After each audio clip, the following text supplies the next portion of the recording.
Perkenalkan, saya perawat darah. Saya akan berdinas dari jam 8 sampai jam 2 siang nanti. Bapak bagaimana kabarnya hari ini? Baik Pak ya. Gimana tidurnya semalam? Tidak ada kendala dok. Tidak ada kendala ya. Bapak, pada hari ini saya akan melakukan pemeriksaan pada sistem pencernaan, perkembangan dan pada sistem endokrin Bapak. Apa Bapak setuju untuk lakukan pemeriksaan? Setuju. Kita lakukan ya Pak. Bapak coba buka mulutnya, lidahnya dikeluarkan. Bapak A. Di sini kita lihat itu kelembaban dari mukosa mulutnya, kemudian ada karies gigi, kebersihan mulutnya juga kita lihat di sini. Apakah pasien ada jamur atau tidak di giginya. Lidahnya juga kita lihat kebersihan dari lidahnya. Dan kita juga melakukan inspeksi area perut. Nah, di area perut yang kita lihat itu, yang pertama itu adanya cembung, cekung, cembung dan cekung. Pada pasien dengan cembung itu biasanya akan terdapat pada pasien dengan obesitas. Kemudian pada cekung biasanya terdapat pada pasien dengan malnutrisi berat. Kemudian pada cembung dan cekung, cembung biasanya pada pasien dengan adanya massa di abdomen, dan di sisi sebelahnya itu akan cekung area perutnya. Kemudian kita lihat juga apakah ada gambaran usus besar atau usus kecilnya. Ini menandakan pasien terdapat adanya obstruksi ileus kronis. Nah, pada area abdomen yang kita inspeksi juga itu 6F. Yang pertama itu ada fat, yaitu lemak ini biasanya pada pasien dengan obesitas. Kemudian yang kedua, F yang kedua itu ada fluid, itu biasanya pada pasien dengan asites, itu ada cairan di dalam abdomennya. Kemudian yang ketiga itu ada fetus, biasanya pada pasien yang ibu hamil. Kemudian yang ketiga itu ada flatus, itu pasien yang adanya gas pada area abdomennya. Kemudian yang kelima itu ada feses, itu biasanya pada pasien dengan konstipasi kronis, itu di bagian perutnya itu terdapat agak keras sedikit. Kemudian yang keenam itu ada fecal cancer, biasanya pada pasien dengan adanya massa atau tumor di abdomen. Nah, selanjutnya kita langsung ke auskultasi. Pada auskultasi kita melakukan dua bunyi yang kita dengar. Yang pertama itu ada bunyi peristaltik, kemudian yang kedua itu ada bunyi aorta. Nah, sebelumnya itu abdomen itu dibagi 4 kuadran, itu kuadran 1, 2, 3, 4 dibagi ke 9 region. Ini region 0, ini 1, 2, 3, 4, 5, 6, 7, 8, 9. Nah, pada saat kita mendengarkan suara peristaltik itu di interkostal ke-1 di ujung piroli ini. Kemudian kita letakkan stetoskop di ujung piroli. Kita dengarkan selama 30 detik.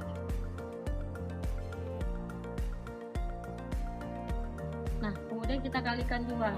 Nah, hasilnya itulah suara peristaltik ususnya, biasanya 30-50 kali normalnya. Kemudian yang kedua itu kita mendengarkan bunyi aorta. Itu di tangan kita 3 jari di atas umbilikus. Kita letakkan stetoskop, agak ditekan sedikit, kemudian satu tangan lagi itu memegang nadi radialis. Nah, biasanya suara aorta itu, detak aorta itu akan sama dengan detak nadi radialis. Dan kita akan melakukan perkusi. Nah, perkusi ini yang pertama itu kita akan melakukan perkusi hepar kiri dan kanan, kemudian akan kita melakukan perkusi pada limpa. Nah, pada hepar kita mulai dari atas ke bawah atau dari bawah ke atas. Kita mulai saja ya. Kita perkusi.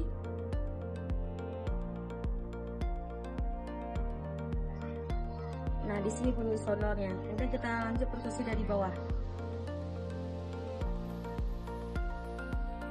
Nah, setelah ini kita tandai. Kemudian pada hepar kiri juga di tengah garis interkostal ini kita lagi.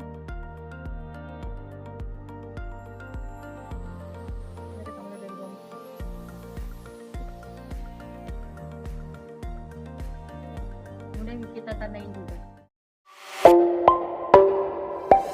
Melakukan perkusi limpa itu di interkosta ke-6 di garis miastilah. Ini akan terasa suara garis.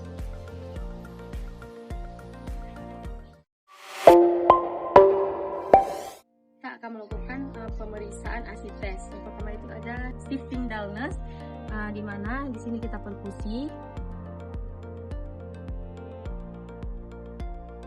Nah, ini akan terdengar suara dullness. Nah, kemudian kita minta pasien untuk coba melereng ke kiri. Kemudian kita perkusi lagi. Maka di sini akan terdengar suara timpani. Artinya itu ada perpindahan cairan berdasarkan gaya gravitasi, itu cairan akan berpindah ke bawah. Kedua itu pemeriksaan ASI test dengan fluid wave test, yaitu tangan pasien minta tolong tangannya ditaruh di tengah, satu tangan pemeriksa di sebelah kanan, satu lagi sebelah kiri, kemudian kita tepuk. Dan jika pasien mengalami ASI test, maka akan ada perpindahan cairan itu seperti gelombang. Dan kita akan melakukan palpasi ke 4 kuadran abdomen tadi. Pak, saya tekan, nanti kalau Bapak merasakan nyeri, Bapak kasih tahu ya. Nyeri, Pak? Nyeri?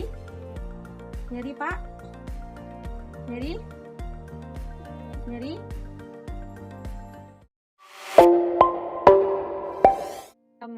Palpasi pembesaran hepa. Satu jari di bawah, satu lagi menyisir ke area atas.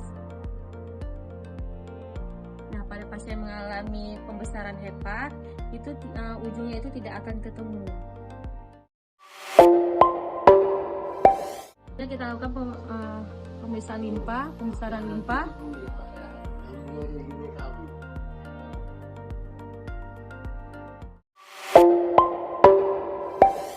Kita akan melakukan Hasi Burnie, yaitu sepertiga dari umbilikus, ketiga di sini. Kemudian kita tekan. Sakit, Pak? Sakit? Kemudian yang kedua itu pemeriksaan Rosenstein, itu kita tekan ke sebelah kirinya, dan maka akan terasa sakit sebelah kanan. Sakit, Pak, sebelah kanannya? Sakit ya. Pak, kakinya ditepuk, Pak. Kita putar. Sakit, Pak, ketika diputar?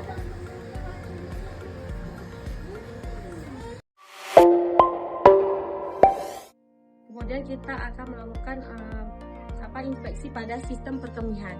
Nah, pada sistem perkemihan itu kita lihat apakah ada pembengkakan ginjal, kemudian kita lihat juga apakah ada lesi atau jejas pada area ginjal, kemudian pada area genitalia juga. Pada wanita kita lihat apakah ada lesi di labia minora, majoranya, kemudian apakah ada jamur atau luka di area tersebut. Nah, pada laki-laki itu di area skrotum juga kita lihat apakah ada lesi, ada luka, kemudian ada pembengkakan pada area skrotumnya. Kita lakukan palpasi pada ginjal, apakah ada pembengkakan pada ginjal. Maaf ya, Pak, kita letakkan tangan satu di bawah, kemudian tangan satu lagi itu kita palpasi ginjalnya. Sakit, Pak? Jika pasien mengalami pembengkakan ginjal, maka akan teraba ginjalnya itu adanya pembengkakan. Kemudian kita tekan juga area perutnya. Bapak sakit? Area kemih juga kita tekan apakah ada pembengkakan atau tidak. Pada area ginjal kita lakukan juga pemeriksaan, itu di garis tengah vertebra, agak ke sini sedikit ke pinggang ini. Nah, kita lihat dulu, sebelum kita inspeksi dulu ada pembengkakan, ada lesi atau tidak, kemudian kita lakukan perkusi. Sakit, Pak? Pak sakit kasih tahu ya.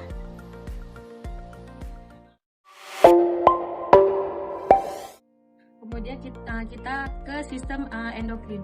Nah, pada pemeriksaan sistem endokrin, pada inspeksinya kita lihat apa tumbuhan rambutnya, jenggot, kumis. Nah, pada pasien wanita dia itu biasanya kalau bisa kelebihan endokrin itu akan kelebihan adanya kumis pada wanita. Nah, kemudian kita lihat juga apakah ada benjolan, ya. Kemudian kita lihat bentuk tubuhnya itu kerjel atau tidak, adanya hipotiroid itu ada bola mata keluar atau pembekakan pada bola mata, itu juga adanya gangguan pada sistem endokrin. Kita letakkan tangan di pasien, kemudian kita sisir hingga ke belakang. Sakit Pak? Tidak. Apakah ada pembekakan? Nah, kemudian kita minta pasien untuk menelan. Bapak coba menelan Pak. Kita lihat rasakan sama enggak getaran ininya. Lagi Pak, telan Pak.